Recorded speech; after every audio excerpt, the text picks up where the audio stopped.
man. Ko lang po yung concern doon sa WEGBBR na na-acquire namin. Pag tinetest ko po, may ibis na at may gas. Tatry natin.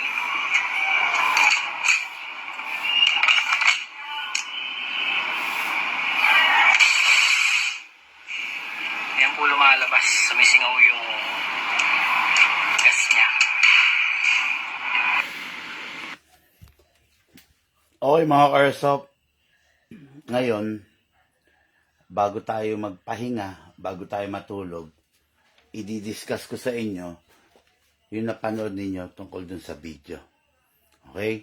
Bibigyan ko kayo ng tips, kikwento ko sa inyo kung paano nangyari, kung ano nangyari, para meron rin kayong awareness.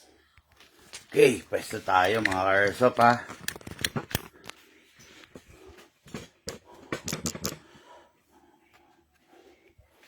Okay, hintay lang, ayusin ko lang to. Hintay lang po kayo.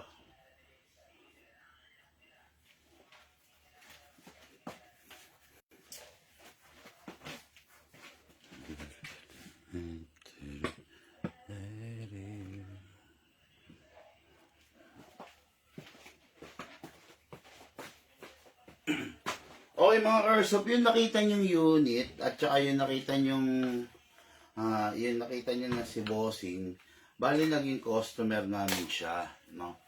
So, ang istorya nito is binili niya yung unit. So, nung binili niya yung unit, okay, normal.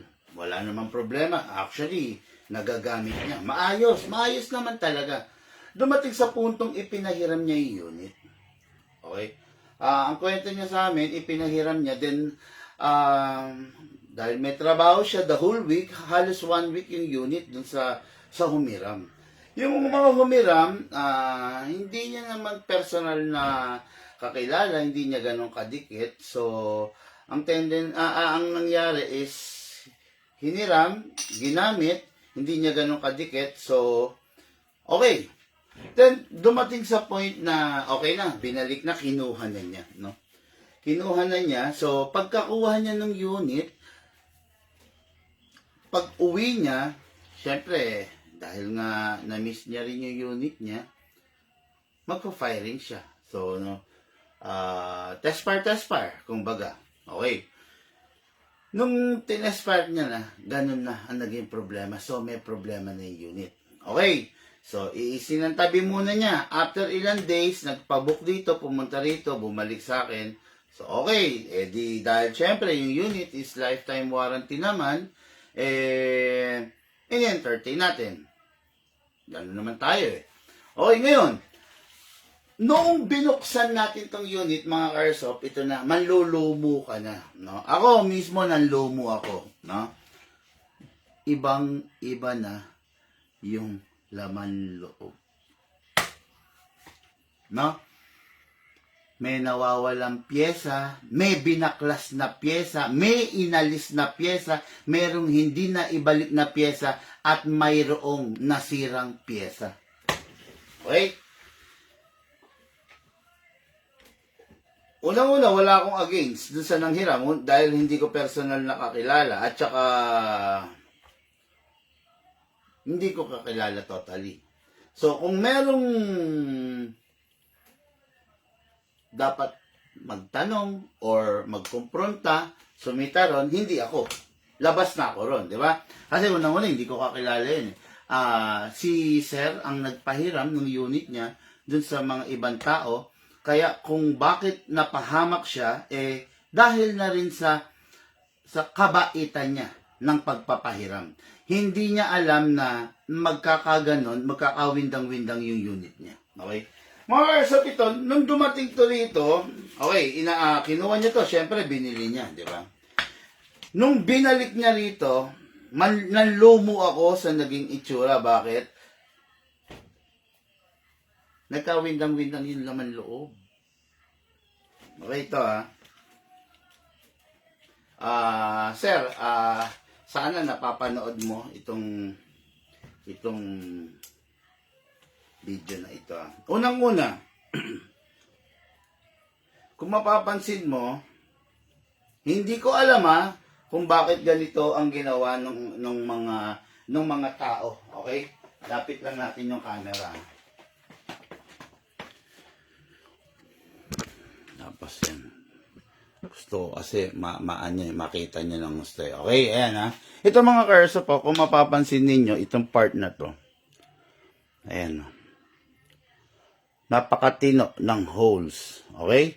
Walang marka, walang marka ng sinikwat, ng inaalis, wala. O, ayan. Pero kung mapapansin nyo rito sa kabila, ayun, boom. Kita nyo? Bakit may ganyan? Okay? Ayan.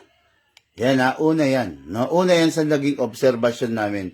Bakit may ganyan? So, the only way na mamagato, in-attempt na alisin yung pin dito, kaya namaga. Okay? Ayan. Dapat yan, normal yan, ganyan. Clean, malinis yung paligid. Okay, yan. Dapat ganyan Dapat malinis. Pero, yun nga, hindi na siya malinis. Okay? So, ulang ilaw. So, sa parte na yan, medyo meron nang nangyaring foul dyan. Okay? Dapat ganyan. Pero, naging ganito. Okay? Ayan Sige ayusin lang natin yung camera mga karso pa. Gusto ko kasi maliwanag, detalyado para sa inyo.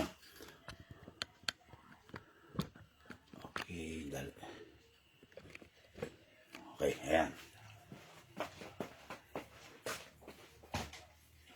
Ngayon, ito na. So, ito, binuksan din. Bakit? Meron siyang mga tama, meron siyang mga damage paligid. Para lang sa akin, para dun sa nanghiram, hiniram, pinahiram sa'yo, nakakapagtaka lang, bakit kailangan buksan?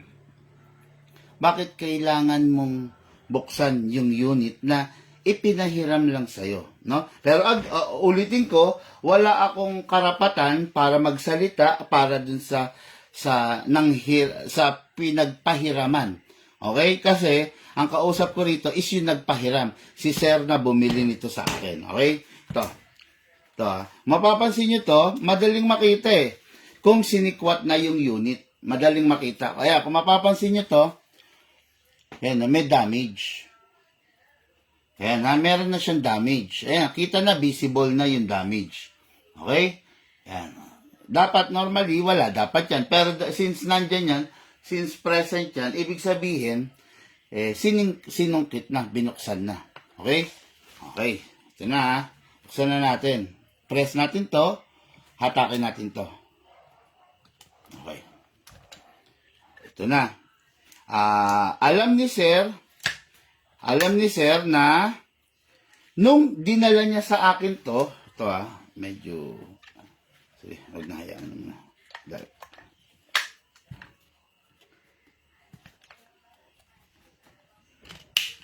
Okay. Alam ni sir na nung dinala niya sa akin to, wala to. Itong part na to. Mga Airsoft, matatawa ka sa naging itsura. Nakalitaw yung laman loob, yung spring. May spring kasi dito mga Airsoft. Ayan, nandito sa loob. Okay? Matatawa ka sa itsura nito, yung spring, nakaluwa dito. Actually, hindi ganito kadaling buksan to nun. Mahirap. Mahirap siyang buksan. Ang isang GBBR, ito pakita ko sa inyo. Ang pagbukas ng isang GBBR, actually ito lang. Yan. Ito, ayan. Sara ulit natin, Yan. Nung dinala to ni Bossing, hindi ko na siya mabuksan dito lang. So, I have to remove this. Okay? Kailangan kong alisin tong parte na to. Pero tignan nyo ngayon, press. Yan. Naalis na. Kasi, walang spring na bumabara rito. Nung dinala niya to rito, nakabara yung spring dito. Kaya hindi ko siya mabuksan. Pero ngayon, dahil nagawa na, mabubuksan na natin.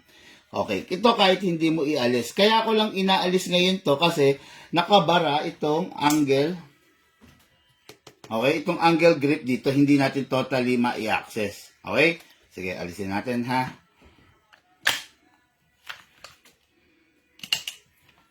Okay, yan. Okay. Ngayon, ito na. Nung dumating to rito, ulitin ko sa inyo ha, baguhin natin ang angle ng camera para maliwanag. Dali lang ha. Wala kasi akong assistant kasi wala si Lucas. Kasi matutulog siya ng maaga dahil exam po ni Lucas bukas, no? Ayan. Okay. Nung dumating to rito mga ka-airsoft, ito, nawawala po ito. Itong part na to. Ito, wala po ito, no? So, meron spring na nakaluwa rito. Okay? Ayan. Tapos, isa pa, wala po itong tornilyo na to. Ito. Sana makikita. Ayun, no? Ayun, no? Wala pong laman yan. Yan tornilyo na yan dyan sa kaloob-looban. Okay? Yan, wala po. So, syempre, napakahirap hanapan yan ng mga parts na yan.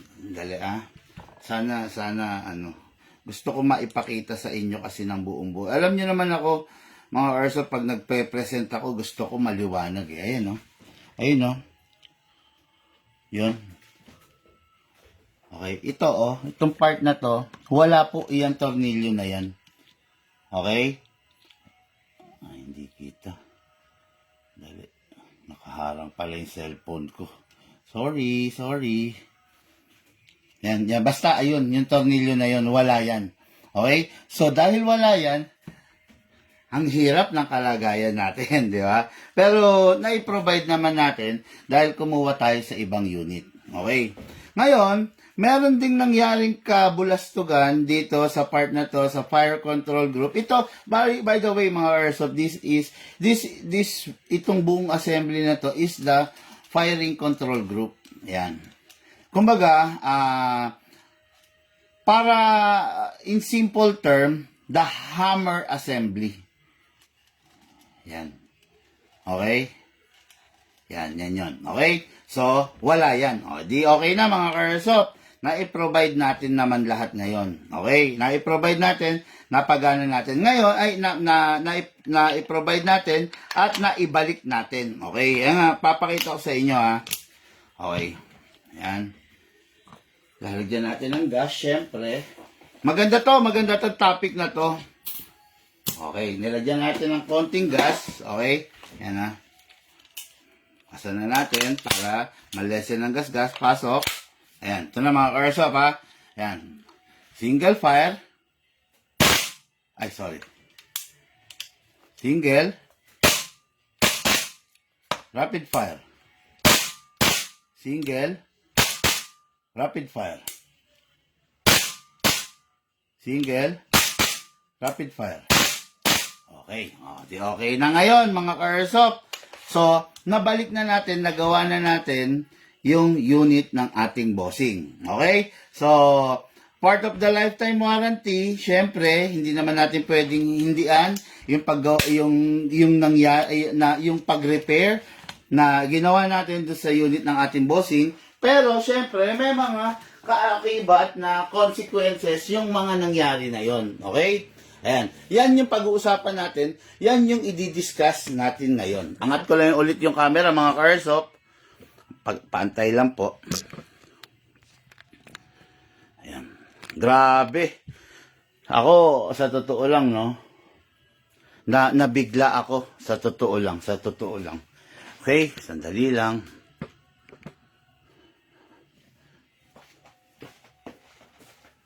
Yan. Mga ka-airsoft, bali,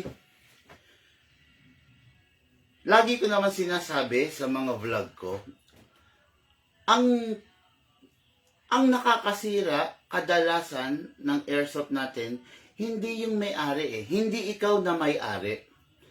Ang nakakasira at ang nakakapagpahamak doon sa may-ari ng airsoft is yung mga taong nakapaligid sa kanya na taong humihiram.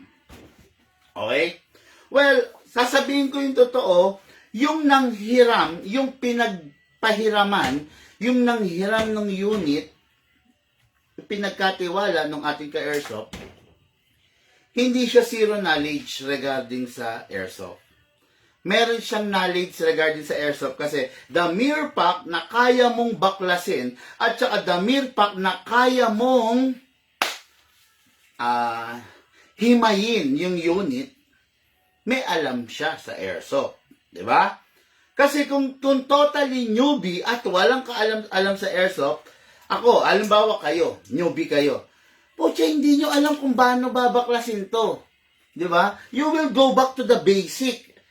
Okay, nakita mo, may tornilyo, luluwagan mo. Pero, deep inside, kung alam mo, sa totoo lang, kung alam mo talaga kung paano baklasin to, isang tornilyo lang. Baklas na siya. Di ba? Pero, dahil nga may alam sa airsoft, kaya isang tornilyo lang nagawa niya. Okay? Ngayon, yung sa unit, may nawawalang pyesa, may pinalitan na pyesa, merong nakabaklas na pyesa, merong bitak na pyesa. Kung ano ang naging sanhi at saka kung ano ang naging dahilan at naging motibo kung bakit to binaklas nung nanghiram, labas na po ako. Hindi ko po alam yon. Okay? Basta, the evidence will speak for itself. Kung ano yung nadatnan namin, based on the investigation and the assessment ko at ng gunsmith ko, yun po ang nangyari. Okay? So, unang-una, yung nanghiram, pinagpahiraman is may alam sa airsoft. Kung ano ang motibo niya, labas na po ako ron. Pero, merong umaano sa amin. Merong naglalaro sa aming isipan. Number one, it is, kasi hiniram mo lang eh. Pinahiram sa'yo. Bakit mo babaklasin? Anong dahilan bakit mo babaklasin? Diba? Number one, I'm not saying na this is 100% na concrete na assessment, pero ito yung lumalaro sa isip namin because we are totally blind dun sa motibo. Okay, number one, pwedeng kakahuyin. Number two, pwedeng pagkuhanan ng pyesa. Number three, pwedeng papalitan yung pyesa. Number four, pwede siyang peperwisyohin, may galit sa kanya. Number 5, pwedeng subukin yung kakayanan ng big man sa pagre-repair. Yun lang po naman yung yun lang yung mga pumapasok sa isip namin. Pero, tulad nga ng sabi ko, hindi naman 100%. Pero, pinangahawakan kasi namin yung hiniram mo lang yung unit. Bakit mo babaklasin? Di ba? Hiniram mo lang yung unit, bakit mo hihimayin? Hiniram mo lang yung unit, bakit mo bubuksan? For example, may viewer ba tayo? Ayan, daming viewer. Grabe. For example, okay, ito sino ito nagsalita? Okay, ito si Kyle Javier. For example, ito, nag-message siya, ano pong magandang Glock? Sabi niya. Bago ko sagutin ito muna. For example, si Kyle Javier. Pinahiram ko itong unit na to. Ito.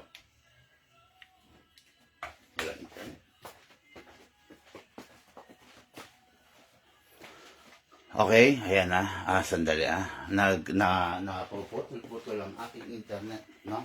For example po, ayan nga po, sabi ko, no? Halimbawa si Kyle Javier, which is yung nagtatanong ngayon, pinahiram ko siya ng unit. Okay. Pinahiram ko siya ng unit, ito. Okay? Ngayon, pinahiram ko siya, bakit niya bubuksan? Tama po ba? Bakit niya hihimayin yung unit? Bakit niya ooperahin? Anong motibo ni Kyle Javier? Kyle Javier, huwag ka ma-offend ha. Ginamit lang kita bilang example, brother, ha? Anong motibo niya? Bakit niya bubuksan yung bagay na ipinahiram lang sa kanya? Kayo na po ang makakasagot niyan. Diba? Yun lang. Yun ang sa akin. Pinahiram kita, bakit mabubuksan? Okay, ngayon, ito na. Nagawa naman po namin. Okay? Pero sa totoo lang, hindi po napakadali nang nangyaring ito. Mga karsop, sabihin na ng mga pinsan mo, ng barkada mo, ng tropa mo, ng kahit sino, sabihin na nila na madamot ka. Sige, madamot ka na kung sa madamot ka. Huwag kang magpapahiram ng airsoft mo.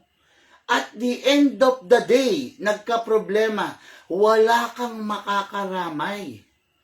No? Walang dadamay sa'yo, walang tropa mo, walang pinsan mo na dadamay na makikibahagi dun sa gastos na tatamasain mo. Grabe.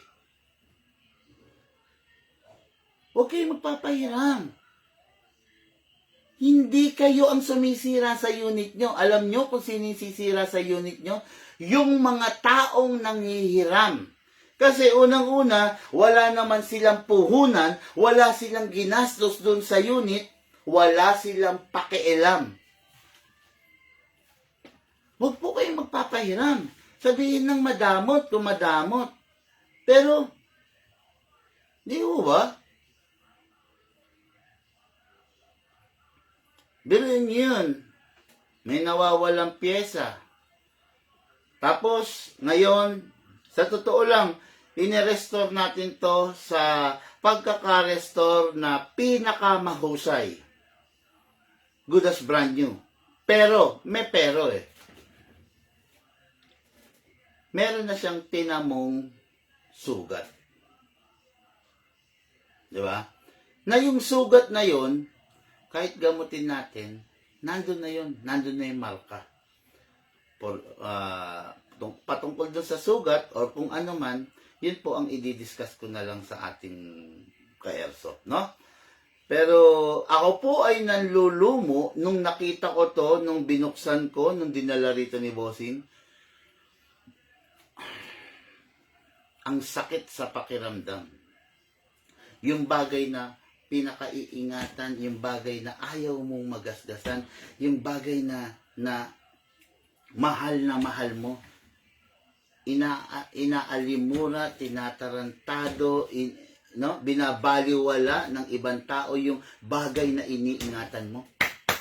Sakit nun. Sa totoo lang. Masakit yun, no? Ako, sa totoo lang, yung mga unit ng ka-airsoft na nagpaparepair rito, kung ano yung dinala nila rito, ganun din yung makukuha nila. Kung merong 3 gasgas yung kinuha nila, yung dinala nila rito, sisiguraduhin ko na yung 3 na yan will remain 3 na gasgas. Hindi mahahawakan, hindi madadagdagan. Ganun po ako, ganun po kami kaingat dun sa mga item ninyo. No?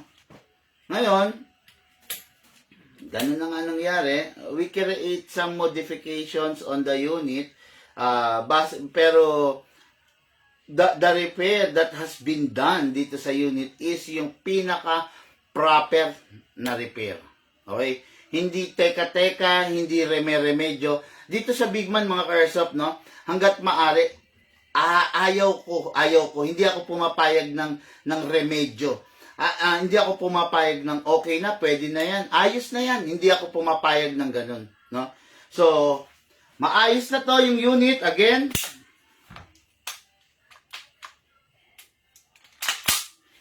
Okay? Maayos na. Okay?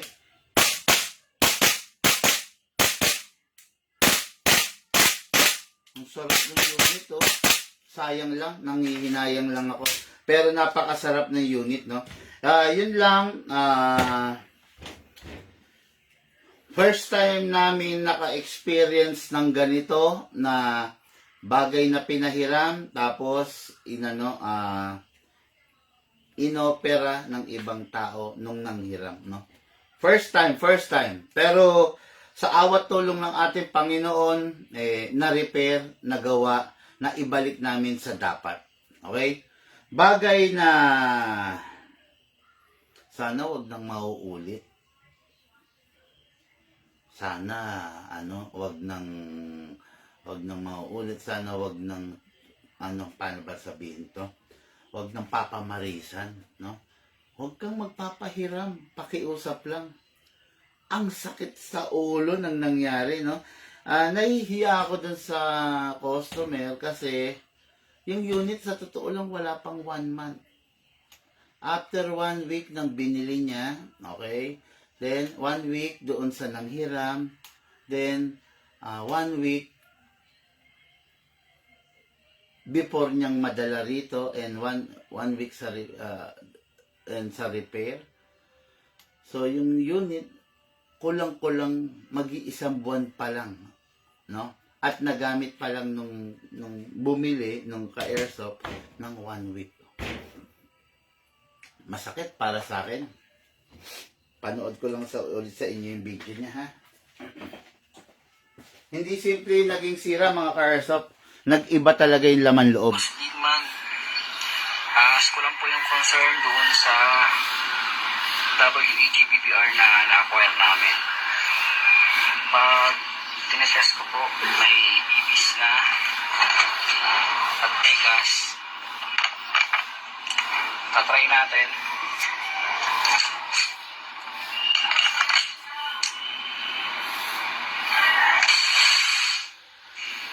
Yan po lumalabas. Sumisingaw yung gas niya. Okay, yan. Nakita nyo, di ba?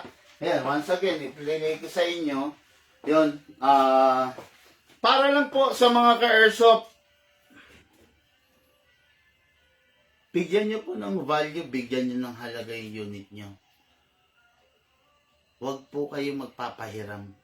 Sabihin na ng kapitbahay mo, sabihin na ng best friend mo, sabihin na ng kahit sino na ang damot-damot naman nito, hindi namin mahiram yung airsoft mo. Hayaan mo na. Kasi at the end of the day, wala ni sino man doon sa nakasira na nanghiram ang tutulong sa iyo para sa gastusin ng mga na-damage sa unit mo. Okay? Hindi ko alam kung maganda or pangit itong payo ko, pero nagpapakatao lang po ako. Normal na tao lang po ako.